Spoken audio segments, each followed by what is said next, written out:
Does that make it not fair, or does that kind of like splash in a little rationality and like intellect into an area that otherwise might be kind of a desert? You liberal supremacist.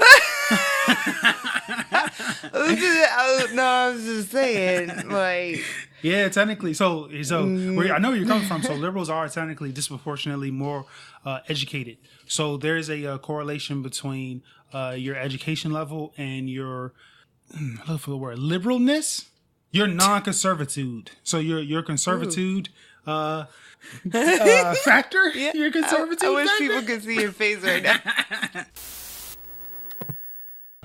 Welcome to polypsych.org. Almost there. Just one more time. Welcome to polypsych.org.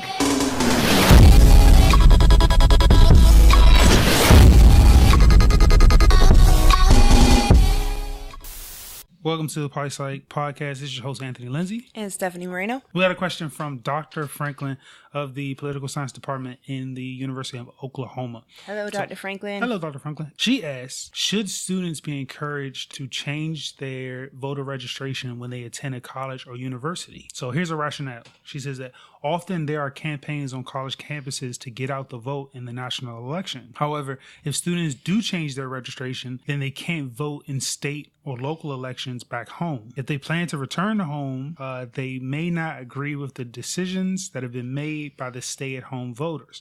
On the other hand, how do the residents of the university community feel about students potentially hijacking their elections and then leaving without suffering the consequences? So my knee-jerk reaction is like, no, they don't live in the university area, so they shouldn't have a huge influence on that particular election. The main reason being that, let's say you're from Charlotte, North Carolina, and you move to Iowa, so you're more liberal than the population that's already there.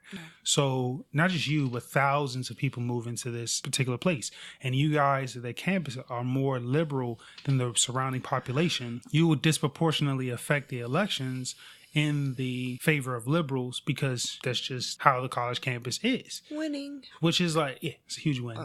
But still, Sorry. it still feels like you don't really live there. Little like you're unfair. going there. Yeah. You go and make it more liberal, and then you book Yep. it back. After your 4 years over, and maybe not even your whole 4 years, maybe you leave for the summer, which feels kind of gross that you could just vote in this election and then see ya, go back home. And then you didn't even have a vote back in your old hometown.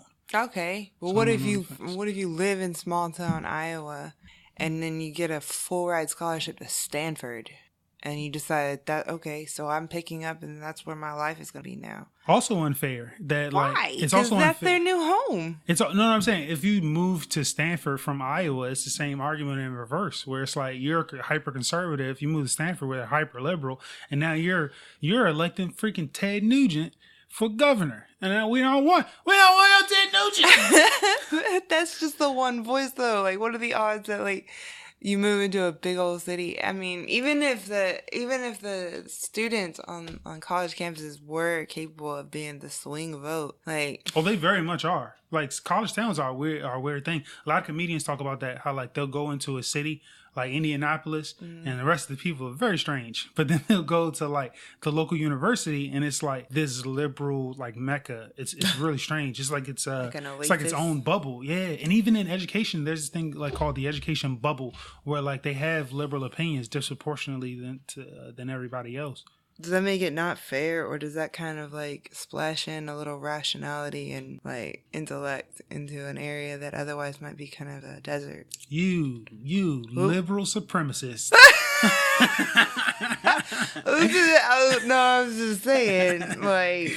Yeah, technically. So I know where you're coming from. So liberals are technically disproportionately more educated. So there's a correlation between your education level and your... I look for the word liberalness. Your non-conservitude. So your conservitude factor. Yeah, Your conservative. I wish factor? people could see your face right now. Your level of liberalness is directly correlated with your education level. So people in college are disproportionately liberal. So if you have a college, a university, especially a couple of them in the city, even if that city is very conservative, those colleges can swing an election. And if you have all those people, all of those college students registering for the local election, then like that might be it. I just don't feel like they would if they didn't want to stay. I don't know. I know you get the choice. It's just it's not like they can vote in both places. So I feel like with their being aware, they can vote. They can choose to vote at home or in their college town, and they want to affect change. They would choose to do it where they plan to be affected personally.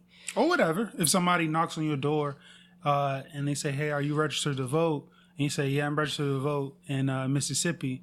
And they say, oh, this is California, so you want to sign here so you can vote in the election? Yeah, man, I'll sign here. And then you do that door to door. Again, we're back to colleges swinging the elections. Yeah.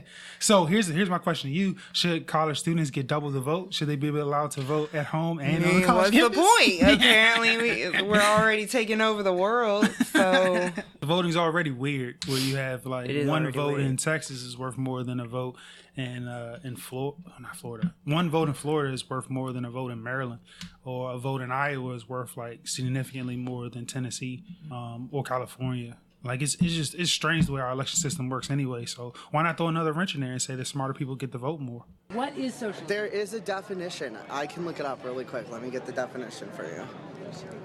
Tell me just in principle. Don't tell me a dictionary. Okay, so socialism, it's basically like the views of Hitler.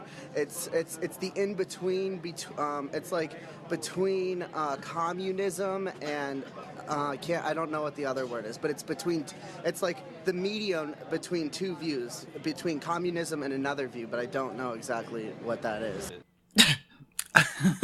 well, all right, so you had some research on our show, folks. Well, you had some research on this one. What'd you get?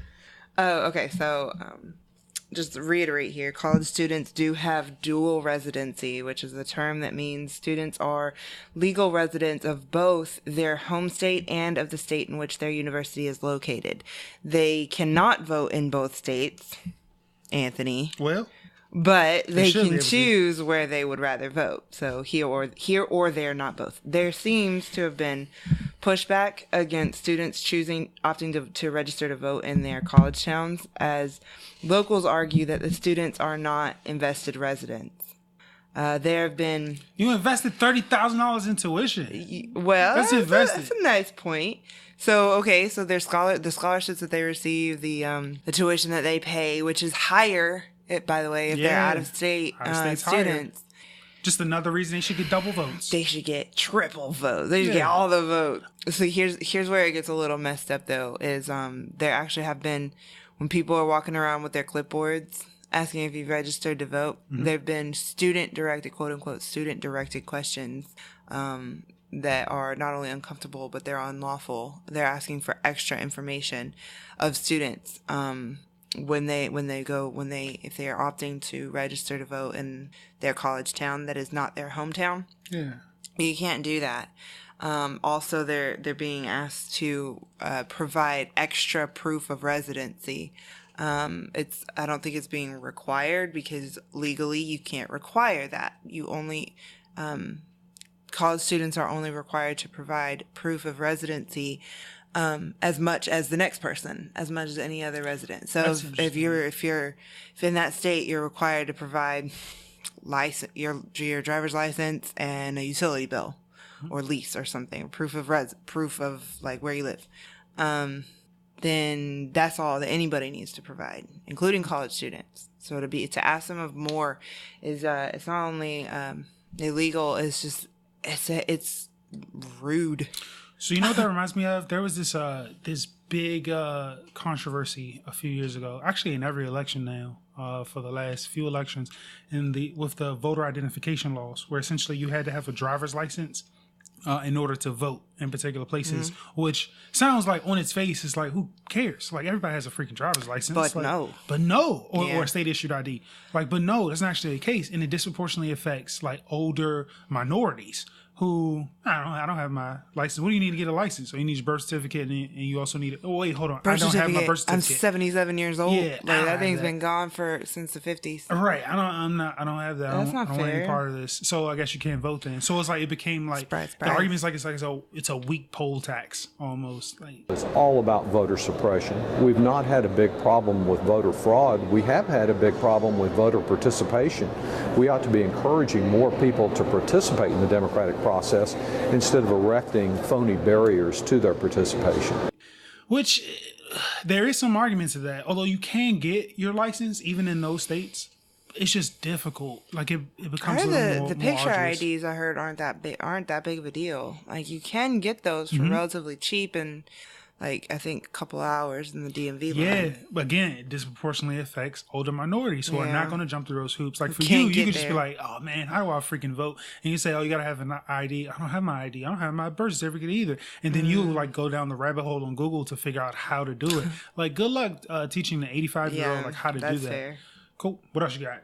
That's pretty much it. No, oh, the other consideration I touched on this already was for students who have scholarships and financial aid. Could be that funding can be affected possibly by switching residency. Like if they've got a state funded scholarship from Iowa that they are eligible to take over to Stanford. If they turn into California residents, that scholarship could get taken from them. What? For instance, I don't quote me on that. I'm just thinking that's speculating a possible situation. But they do say that that one of your considerations as far as where a student chooses to register they need to look into the fine print of their financial aid so that doesn't get messed with or wonkified. That's pretty cool. All right, so I looked up Professor Dr. Aimee Franklin. What do they like to be called? Professor. I don't know. If they're Amy PhD, Franklin? I think you just go with doctor. Dr. Aimee Franklin. Yeah, Okay, we're Dr. not gonna Aimee be too hard Franklin. on it. She, Dr. Aimee Franklin. She has research on what makes citizens' participation in local budgetary decisions effective. So, some authors. Just that is a mouthful, and essentially what that means is like, what is it about you that makes you an effective change for budgetary decisions? So say that you and 90 students are able to stop a $10 million park from being built. Like, what was it about you that had an effect on the budgetary decisions? Because it was you and 90 other students? Was it because you are a college student and you disproportionately affect elections? Is it because you are a white male? Is it because you are economically privileged? Are you a Harvard graduate? Like, is that kind of thing? Is one of the factors like being a part of a union? Maybe? Oh, yeah, probably. Is that a thing? Yeah, one of the things was, nope, I didn't write it down. So I don't know. Do union members tend to vote together? Like vote? Yeah, I think that's what gives them the power, kind of like the AARP, that kind of thing. Like it just gives them power, like in numbers, where it's like I've got the support of the labor unions. And we're all one body, kind of thing. Okay. Yeah. Cool. So in her research, she says that some authors emphasize the nature of the participants. Others say how much the representative listens to their constituency is the biggest factor, and citizens' effectiveness in influencing budgetary decisions hinges on how bad they want it. So if you're willing to stand outside with your 90 college graduates in front of the city hall for 12 days and it gathers national attention, maybe that's what swings it. So in this particular study, she uses a case study of 2 Midwestern cities to examine the variables. And in the end, she advocates for a systematic approach to studying what makes individuals effective at influencing local decision processes. This caught my attention because she uses the parable of the blind man and the camel. Have you ever heard of it? No. Okay, so imagine there's 5 blind men, all right, and they all have their hands on a camel. So you have one man at the front of the camel, and he's squishing that big old squishy camel nose, and he's like, "This animal is a giant blob. It's very gooey. It's got a lot of holes in it. And he blows things on you every once in a while. Like, so that's how he describes it. Then it got at the back of the camel, and he's like, this animal's very hairy. It's very hairy, It doesn't have many bones. And it smacks you in the face every once in a while too. And then you have so all of the men around the camel are describing like the camel itself, like how they feel it in this particular, like just this small window. Piece. Okay. Because they can't see the bigger picture. So her whole argument is that researchers have been looking at voters' effectiveness and influencing local decision processes through this tiny lens, like the blind men around the camel. Okay. Dropping my mic. Drop mic. For Walks sure. Away. I like that. Ooh. The show is over. The show is over. Go to polypsych.org and submit any questions that you have, any questions or comments. There's a widget. It's a widget. There's a widget. Hit the widget. Hit the widget on the right side. It has comments and questions and stuff that you can submit to the show, and we'll cover it on the show. Also, if you have any research, if you have a book, if you have a project or whatever, let us know so we talk about that on the show. If you're a student and you have a really cool undergraduate story, let us know. Tell us that, and we will cover it on the show. And give us your Twitter handle so we can give you a shout out on the show. Shout out to Professor Dr. Aimee Franklin, PhD. Thanks, Dr. Franklin.